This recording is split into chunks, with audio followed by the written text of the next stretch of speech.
Welcome to Paul's Toolbox. Today I'm going to cover some really cool little tips using the speed square. But first I want to show you how to make some slight modifications to this to make things easier for you to learn and much easier to work with. First we're going to start off with this bottom row. This right here shows you the degree of angle. It says DEG for degree. That's what these bottom ones indicate. This right here is your roof pitch for your common rafter, and it says common. I don't want you to get confused, so we're not going to go into the hip right now, the hip and valley. I'm just going to show you how to do the common rafter cuts, and this will show you how to do your common rafter and your bird's mouth, which is very simple once you know how to do it. We're going to take this and we're going to color code it. That way you'll never look at this and get confused. All you'll see is this, and it matches up with the degree of angle, and you'll be able to get any kind of common rafter cut you want. I'm going to put a mark down here. That's to show you that this is a pivot point, and we'll touch on that in a few minutes. Your pivot point being right here is going to go up against your wood, and that's always going to be the side that you pivot from. And it's going to be the side that you mark from. You never mark from this side unless you're just trying to get a standard 45-degree angle, which is on here like this. Now, if I pull this out, and I line this up with 15 degrees right here with the edge of the board, and I mark it from this side, I have a perfect 15-degree angle. And so on. Every angle that you set it on, that's gonna line up. Now here we're going to go into roof pitches. That's why I wanted this all green for you, or whatever color you want, different from the top. If your roof pitch is a 512, this 5 right here, if you line it up, let me take a straight edge, if you line up that 5 with this, it shows it's a 22.5-degree angle. A 22.5-degree angle will give you a 512 pitch. You can get this blue book along with the speed square when you buy them, or you could buy the blue book separate. Now this blue book is great because it tells you how to get the rafter lengths, everything.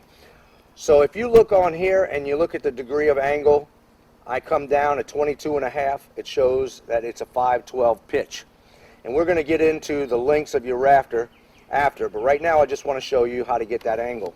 So if someone tells me I need a 512 pitch, I'll bring this up to 5.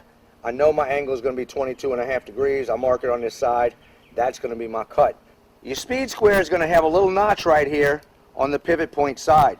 Well, that notch will not hold a string normally. So what I'll do is I'll put it in the vise and I follow that same angle, and I'll just run my hacksaw across it a couple of times right on that spot, because you just want a fine groove right there. So once you get that groove, you can take this and bite on it and it doesn't let go.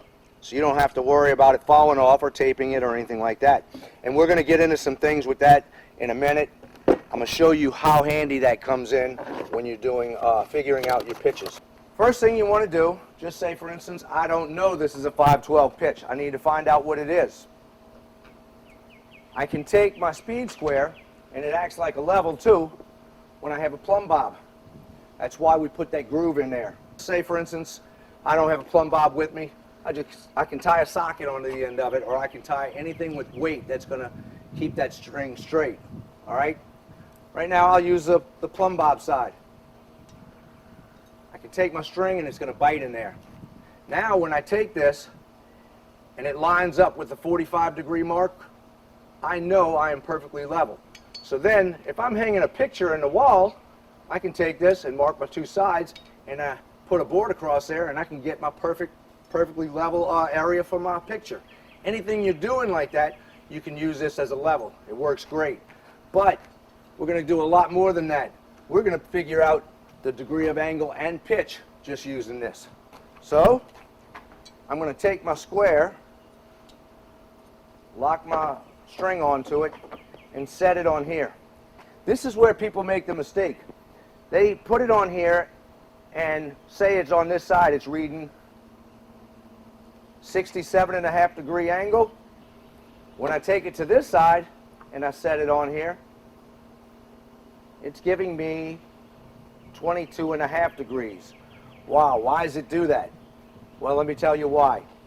whatever your degree is here that this is reading, you're going to work off of 45 degrees. You remember 45 degrees is your straight line. So if you take 45 and you subtract this 22.5 right here, 22.5 degrees is going to be your angle. If you take this side over here and just say we're getting a 67.5 degree angle, if you take 45 from 67.5, you're going to get 22.5. All you have to do is work off of 45. Now you know you can't subtract 67.5 from 45, so you're going to do it the opposite way. You want to do it the way it works, and that's why you'll keep it straight without getting confused. If it's over, just say it's at 75, you're going to take that 45, subtract it from 75, and you're going to have 30. If it's the opposite way, 45 minus 15 is what? 30. That would be a 30-degree angle. Same thing, you're just taking this and subtracting the number. There's no reason for this to be complicated. You work off that 45. If it's lower, you subtract that number from 45. If the number is higher than 45, you subtract 45 from that number.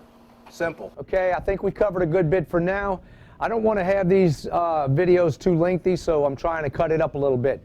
My next video, I'm going to cover a lot more on this speed square. We're going to take and cut some common rafters. I'm going to show you how to do that. Get your seat cut or bird's mouth and get the height and length of your rafters, even your overhangs. So these are real important tips.